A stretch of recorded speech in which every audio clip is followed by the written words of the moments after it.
रायपुर गांव में रात के सन्नाटे में छम छम की आवाज आती थी और सभी गांव वाले डर जाते थे। इस आवाज को आते हुए 3 महीने हो चुके थे। कभी कभी रात को यह आवाज गांव वालों को सुनाई देती थी।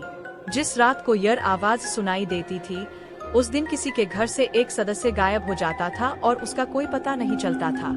गांव वालों को शक था कि गांव में एक चुड़ैल घूमती है। वह किसी न किसी घर को अपना निशाना जरूर बनाती थी। गर्मी अगर किसी की खिड़की खुली रह जाए तो उस घर से कोई न कोई गायब हो जाता था। वह कोई आदमी या बच्चा होता था। गांव वालों में बहुत दहशत थी। रात होते ही सब अपने खिड़की दरवाजे बंद करके अंदर बैठ जाते थे। इस दहशत के कारण गांव वाले गांव छोड़कर जाने का मन बना रहे थे। एक दिन गांव के सरपंच ठाकुर सुरेंद्र सिंह ने गांव वालों को इकट्ठा किया और उनसे बात की। सरपंच, एक चुड़ैल के डर से आप लोग गांव छोड़कर जा रहे हो। इस तरह तो पूरा गांव उजड़ जाएगा। हमें इस समस्या का कोई हल ढूंढना चाहिए। इस तरह से अपना घर अपने खेत छोड़कर भागना नहीं चाहिए। हरिया सरपंच जी, हम में से कईयों ने अपने परिवार के सदस्य खो दिए हैं। अब तो पानी सर के ऊपर हो गया है। आप कुछ कीजिए वरना हमें तो जाना ही पड़ेगा। सरपंच, घबराने से कुछ नहीं होगा। मैंने अगले गांव में रहने वाली जानकी ताई से बात की है। वे टोने टोटके करती है। उन्हें बुलाया है। देखते हैं क्या होता है। गांव वाले सरपंच को बहुत मानते थे। सबने उनकी बात का समर्थन किया और जानकी ताई के आने का इंतजार करने लगे। अगले दिन जानकी ताई गांव में आई। काले रंग के कपड़े पहने, गले में बड़ी छोटी कई मालाएं पहने, हाथ में मोरपंख से बना एक झाड़ फूंक करने का झाड़ू जैसा डंडा लिए वे गांव के बीच बने पीपल के पेड़ के नीचे बैठ गईं। सरपंच और गांव वाले दौड़ते हुए उनके पास आए, उनका स्वागत किया, उन्हें नाश्ता कराया। उसके बाद गांव वालों ने अपनी समस्या बताई।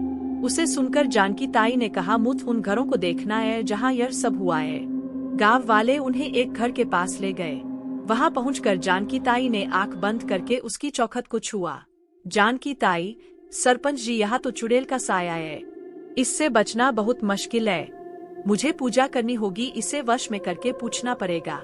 सरपंच, आप कुछ भी कीजिए लेकिन इससे हमारा पीछा छुड़वाइए वरना पूरा गांव उजड़ जाएगा। जानकी ताई, कोई भी आत्मा किसी को यूं ही परेशान नहीं करती। कुछ गलती तो आप लोगों ने भी की होगी, वही मुझे जानना है, तभी उसका हल निकलेगा। आप पूजा की तैयारी कीजिए, मैं कल आऊंगी। पूरी रात गांव में उजाला रखिएगा, आग जलाकर, और पूरा गांव पूजा में शामिल होगा। घर में एक बच्चा भी नहीं रहना चाहिए वरना वो चुड़ैल उसे अपना निशाना बना लेगी। मेरी पूजा में वो किसी का कुछ नहीं बिगाड़ पाएगी। अगले दिन गांव में पूरी तैयारी की गई। पूरे गांव में रोशनी के लिए जगह जगह मशाले लगाई गईं। गांव के बीच में हवन कुंड बनाया गया। पूजा का सारा सामान इकट्ठा किया गया। अगले दिन रात को जानकी ताई अपने साथ 4 लोगों को लेकर पूजा करने आई। सभी ने काले कपड़े पहने थे। पूरा गांव वहां इकट्ठा था। जानकी ताई, कोई भी चुड़ैल के आने पर डरेगा नहीं, नहीं उस पर हमला करेगा। मैं उसे वश में करूंगी और उसकी आत्मा को मुक्ति दिलाऊंगी। कुछ देर बाद पूजा शुरू हुई। मंत्रों का जाप होने लगा। तभी दूर पीपल के पेड़ पर एक काला साया दिखाई दिया। जानकी ताई ने उसे मंत्रों में बांधकर हवन कुंड के पास बुलाया। भयानक चेहरा, आंखों में खून भरा था, बड़े बड़े दांत, काले कपड़े पहने वह साया आकर बैठ गया। उसके जिस्म से मुर्दे के जलने जैसी शमशान की बदबू आ रही थी। जानकी ताई, कौन है तू? गांव वालों को क्यों परेशान कर रही है? यहाँ से गायब हुए लोग कहाँ हैं? चुड़ैल, मैं पूरे गांव को खत्म कर दूंगी। मैंने सबको मार कर खा लिया। जिनके घरों के लोग गायब थे वे ये सुनकर रोने लगे। उनके रोने की आवाज सुनकर चुड़ैल जोर जोर से हंसने लगी। जानकी ताई, सच सच बता, नहीं तो तुझे यही भस्म कर दूंगी। यह कहकर उन्होंने एक मंत्र पढ़ा जिससे चुड़ैल बेचैन हो गई। मैं इस गांव में रहती थी। मेरा नाम पूनम है। मेरे कोई बच्चा नहीं था, इसलिए एक तांत्रिक ने मुझे रात को पीपल के नीचे दिया जलाने के लिए कहा। मैं वही कर रही थी। गांव वालों ने सोचा मैं जादू टोना कर रही हूँ। इस सरपंच और गांव के कई लोगों ने रात ही में मेरा गला दबाकर मुझे मार दिया। मैं इनसे बदला लेकर रहूंगी। जानकी ताई, क्यों सरपंच यह सच कह रही है? सरपंच ताई, हमसे बहुत बड़ी भूल हो गई।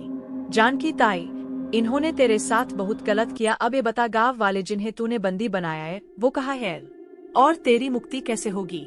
चुड़ैल, मैं किसी को नहीं छोड़ूंगी और हर घर से एक बलि लूंगी। यह कहकर वह गायब हो गई। सरपंच, अब क्या होगा? जानकी ताई, जानकी ताई, तुमने एक निर्दोष औरत की हत्या की है। इसका कलंक पूरे गांव को लगा है। यह सुनकर सभी गांव वाले डर गए। जानकी ताई, एक काम करो, अपने घर के दरवाजे पर दोनों एक एक कील ठोको, उसमें 4-4 हरी चूड़ियां लटका दो, उसके बीच में एक सिंदूर का टीका लगा दो। इससे उस घर में यर नहीं घुस सकेगी। यह काम घर की औरतें करें और अपने सुहाग पर से चूड़ी और सिंदूर उतार कर उसे टांगे। रात को कोई घर से बाहर न निकले। सभी गांव वालों ने ऐसा ही किया। अब उन्हें छम छम की आवाज सुनाई देती थी, लेकिन किसी घर से कोई गायब नहीं होता था। एक दिन जानकी ताई गांव वालों का हालचाल जानने के लिए गांव पहुंची।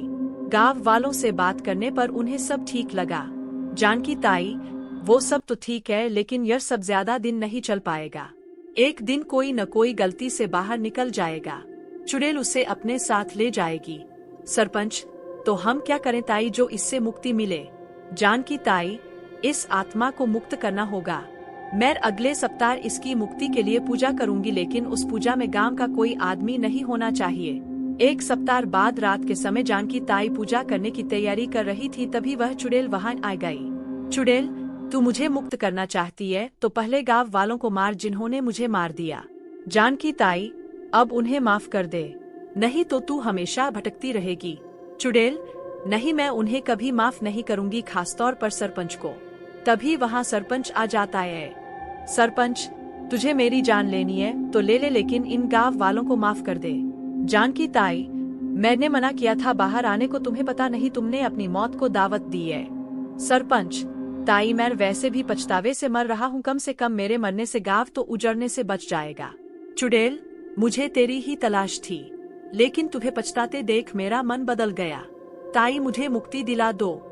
जानकी ताई पूजा करती है। थोड़ी देर में चुड़ैल की आत्मा स्वर्ग को चली जाती है।